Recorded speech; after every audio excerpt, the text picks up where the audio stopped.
Namaste.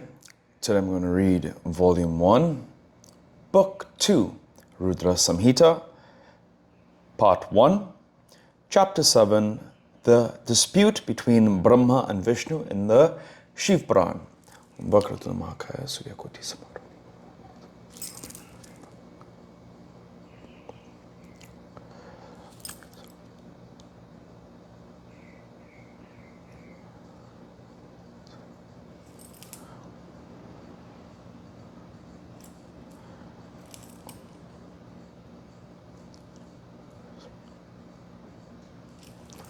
Hari Om Tat Sat. Brahma said, when Lord Narayana continued to sleep, an excellent lotus of huge size came out of his navel and desired by Shiva. It was many yojanas wide and high. It had an endless stalk. The pericarp was of a brilliant hue. It was very beautiful with the brilliance of 10 million suns. It was wonderful, excellent, and worthy of vision, containing tattvas. Exerting himself as before Shiva, the great Lord, with Parvati as his better half, created me from his right limb. O sage, having deluded me with his illusion, immediately Shiva, in the course of his sport, produced me through the umbilical lotus of Vishnu. Thus it was that I came to be known as lotus-born and conceived in a golden womb.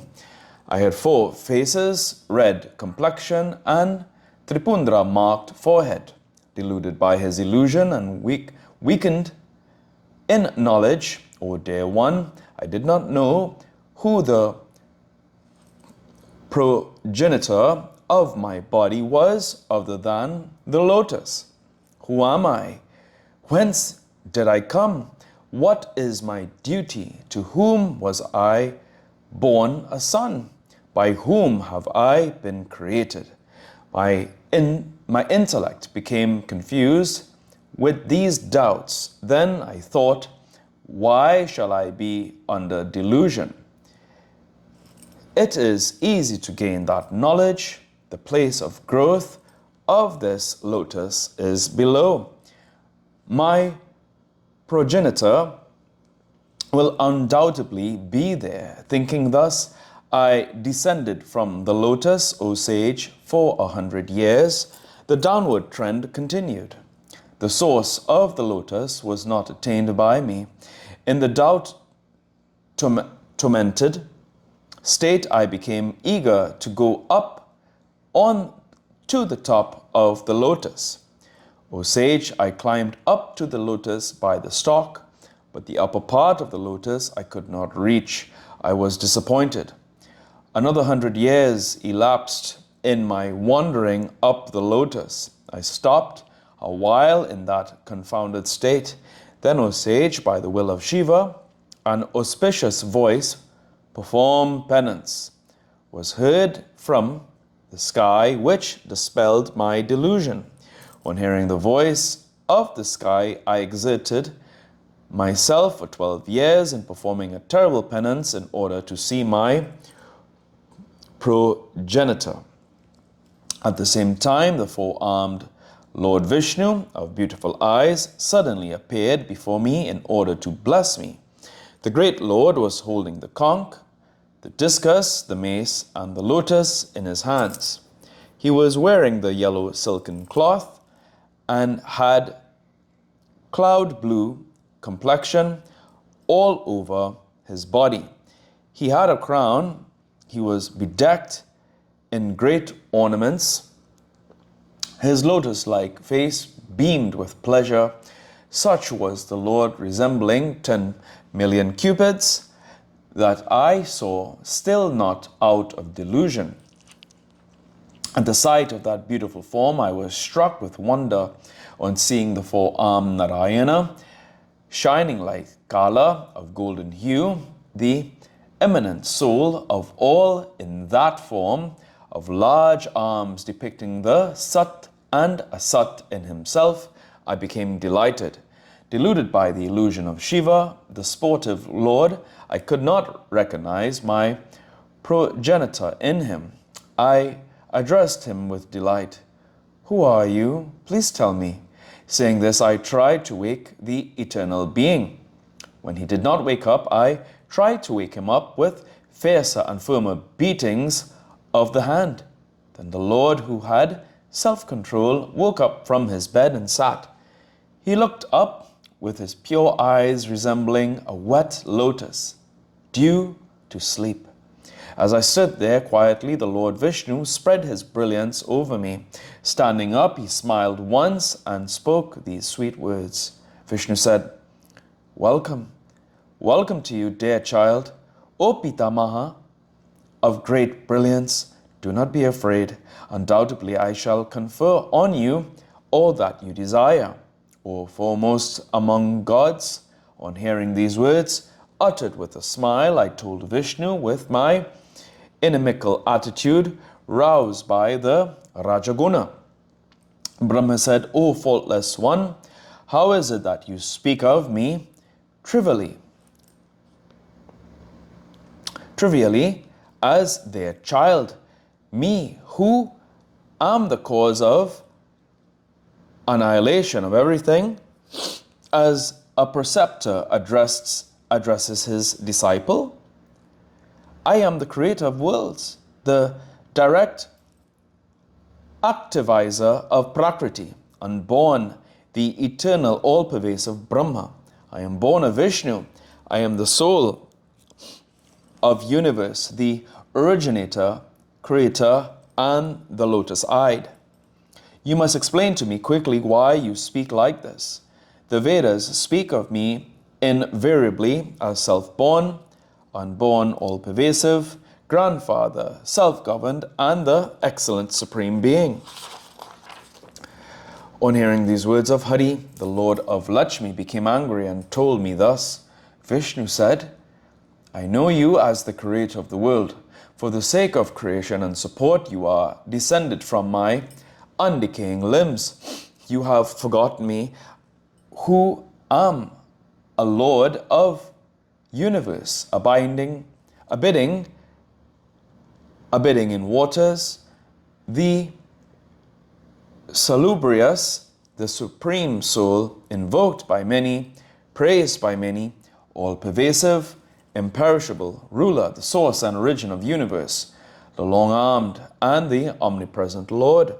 There is no doubt in this that you are born of the lotus form.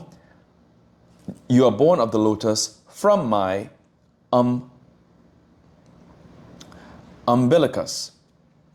Of course, it is not your fault. I have exercised my power of illusion over you. O four-faced one, listen to the truth. I am the Lord of all gods. I am the creator, sustainer, and destroyer. There is no powerful person equal to me. O Pitama, I am the supreme Brahman, the greatest truth. I am the greatest light. I am the great Atman. I am the omnipresent, O four-faced one. Whatever is seen or heard today in the whole universe, whether mobile or immobile, is enveloped by me. It was I who created the 24 manifest tattvas. I have created the atoms. I have created the qualities of anger, fear, etc. Powerful and sportive, I have created their parts and limbs. I have created the intellect and the threefold ego therein. I have evolved the 5 subtle elements, the mind, the body, and the sense organs. I have created the elements, ether, etc., and all created beings out of sheer sport. Realizing this, O Brahma, the Lord of subjects, seek refuge in me. I shall certainly protect you from all miseries. Brahma said. On hearing these words, I, proud of being Brahma, became angry. Being deluded by illusion, in a threatening attitude, I asked him, Who are you? Why do you talk so much? Your words will bring up disaster. You are neither the Lord nor the Supreme Brahman. There must be a creator of yours. Deluded by the illusion created by Shiva, the great Lord, I fought a terrible battle with Vishnu. Inimical to each other due to Rajaguna, we fought a fierce battle in the middle of that vast expanse of the sea of dissolution. Meanwhile, a phallic image appeared before us in order to enlighten us and to settle our dispute. It had no beginning, middle, or end. It had neither decrease nor increase. It was as furious as hundreds of the fire of death with thousands of leaping rows of flames. It was unequaled, inexpressible, unmanifest, universal being. The Lord Vishnu became unconscious by its thousand flames. When I too became senseless, Vishnu said to me, "Oh, why do you contend with me now? A third person has now come. Let our quarrel cease. Whence has this arisen? Let us examine this fire being. I shall go down to find the root of this matchless column of fire. O Lord of subjects, with the speed of the wind, you will please go up to examine its top." Brahma continues the story. Having said so, Vishnu assumed the form of a boar. O sage, I became a swan immediately. From that time onwards, people call me Hamsa, a supreme being, Virat, an illustrious being. He who repeats Hamsa shall become a swan, a symbol of purity and discrimination. Very white of complexion and endowed with wings on either side, I flew up and up with the speed of the mind and wind. Narayana, the soul of the universe, too became white then. His body was 10 yojanas wide and 100 yojanas long, as huge as the mountain Meru.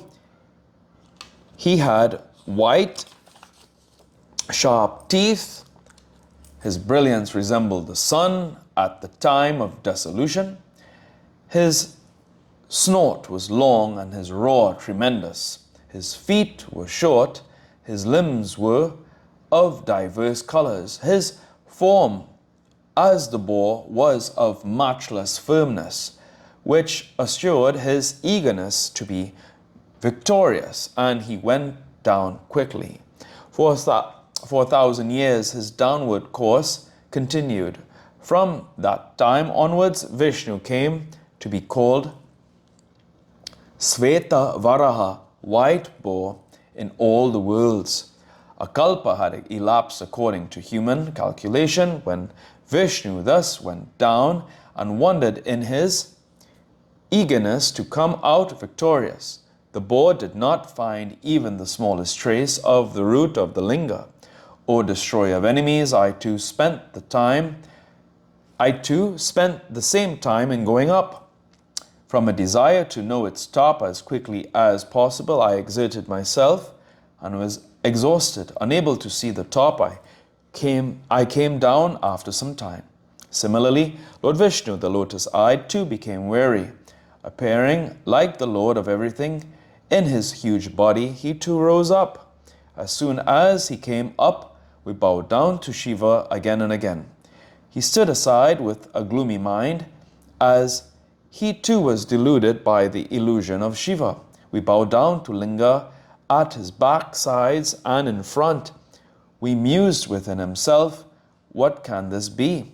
That form can't be directly expressed. It is without action and name, without any sex distinction. It has become a linga. It is beyond the path of meditation. Both of us, Hari and I, with the peace of our minds, became eager to perform obeisance. We do not know thy true form.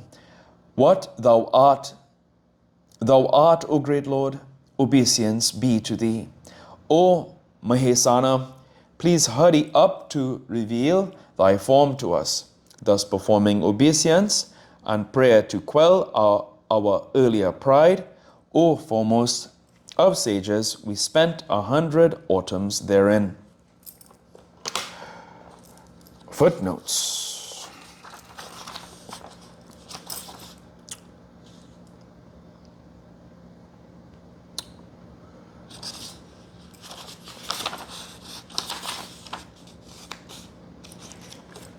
to... They're not in this chapter. So here ends today's reading of the Shiva Puran. Om Prabhu Prananatam Vibhum Veshwanatam Jagannatanatam Saranantabhajam Buddhitam Vaishwanatam Shivam Om Kapura Gaudam Karanavrataram Sansara Sarabhujagatam Vidhada Vinde Bhavam Bhavami Sattva Om Hamjum Samburu Samtramba Kame Jame Sukhanam Ishtivaram Mrichamokshamam Matatum Swaha Bhagum Sahajam Om Om Namah Shivaya, Om Namah Shivaya, Om Namah Shivaya.